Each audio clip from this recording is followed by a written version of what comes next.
So the big NFL news on Sunday afternoon that broke, the Baltimore Ravens paid $15 million guaranteed, potentially $18 million for Odell Beckham Jr., which is possibly double his value on the market.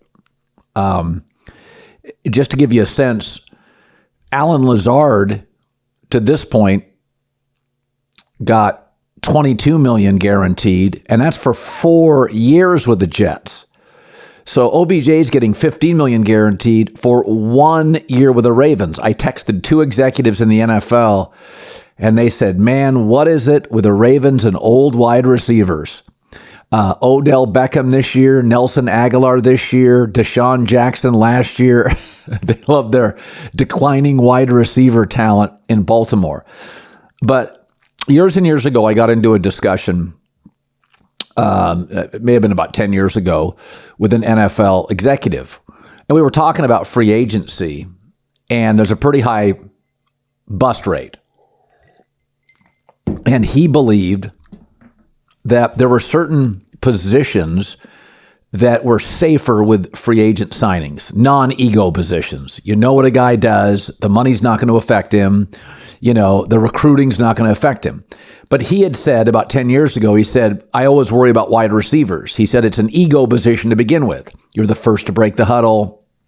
It's almost, you're the star wide receiver playing by yourself on the outside. Even a quarterback is reliant on a blocking back and his left tackle on his offensive line and his offensive coordinator call plays. A lot of times a receiver goes out wide. It's a jump ball. It's me against you. It's an ego position. And cornerback similarly, because you're going to get burned all the time in the NFL. Even if you're a top corner, you got to have a healthy sense of self and a pretty good shield around you.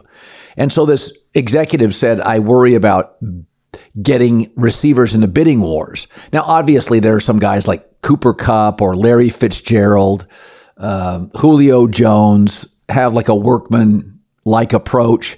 But OBJ loves OBJ, and he's dramatic.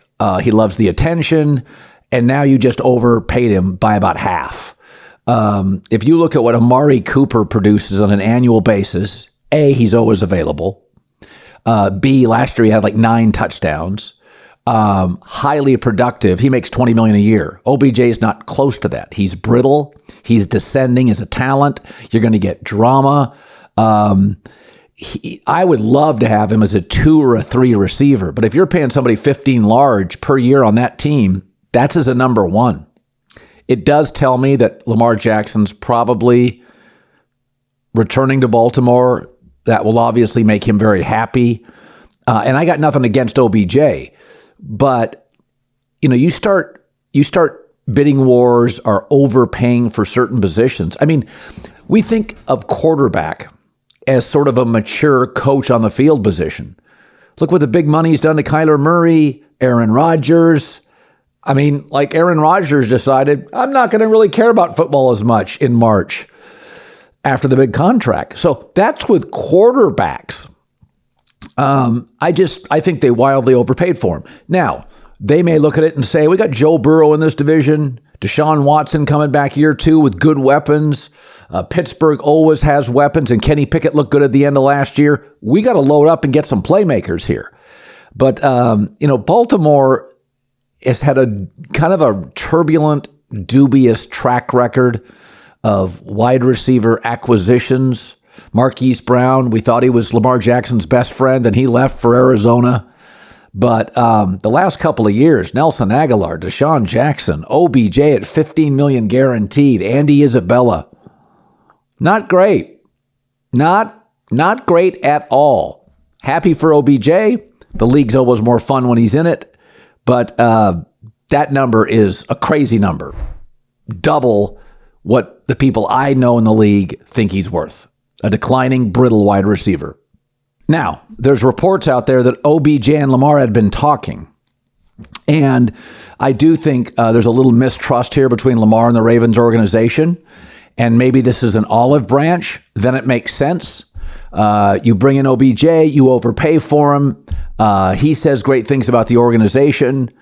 because the whole situation has been unorthodox and odd between Lamar and the Ravens. They usually do most of their business out of the newspapers, out of the headlines. So my guess is that to some degree, this is a bit of an olive branch to Lamar Jackson. Maybe he's close with OBJ. Reports they'd been talking. And you don't want to go cheat with OBJ. You want him coming into town feeling good, feeling positive, being happy. So there's a lot of stuff, all businesses are about relationships. And if Lamar really likes OBJ and you take care of OBJ and you get Lamar back in the building, all the talk, all the noise sort of vanishes.